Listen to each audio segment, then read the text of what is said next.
दोस्तों, आज मैं आपको एक कहानी सुनाने जा रहा हूँ। चिड़ा और चिड़िया।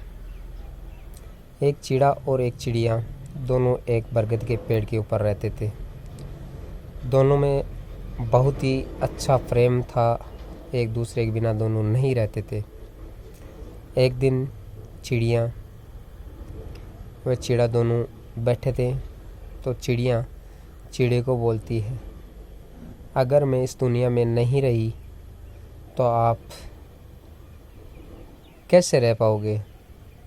तो चिड़ा बोला, अगर तू इस दुनिया में नहीं रही तो मैं खुद ही इस दुनिया में नहीं रहूँगा और मर जाऊँगा। कुछ दिन बीते, कुछ महीने बीते। कुछ महीनों बाद एक बार बहुत ही भयंकर अंधकार और साथ में बारिश थी।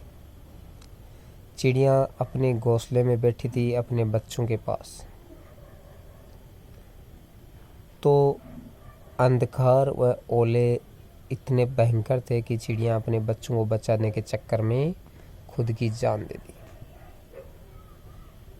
चिड़ा आता है और चिड़िया को देखता है। कुछ दिन तक वो उदास रहता है। कुछ दिन तक वो उदास रहता है, इधर उधर जाता है, अपने बच्चों के साथ रहता है।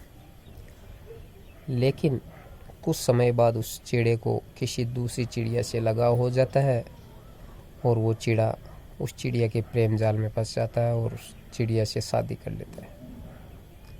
थोड़े दिन बाद चिड़ा और चिड़िया दोनों, वो चिड़ा पहले वाली चिड़ी को भूल जाता है और जो नई वाली चिड़ी थी उसे अपने घोंसले में ले आता है।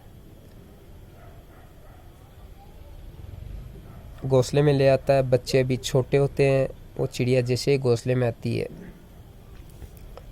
पुरानी चिड़िया वाले बच्चे को घोंसले से नीचे गिरा देती है और वो बच्चे मर जाता है। चिड़िया की आत्मा उसी बरगद के पेड़ के पास रहती है। वो बच्चों को देखती है। जैसे ही बच्चे नीचे गिर के मरते हैं वो चिड़िया बहुत रोती है, क्योंकि मरने से पहले चिड़ा ने उस चिड़िया से वादा किया था कि वो दूसरी शादी नहीं करेगा और अपने बच्चों को कभी दुख भी नहीं देगा। चिड़िया ये देख के बहुत दुखी हुई और अंत में अपने बच्चों को भी खो दिया।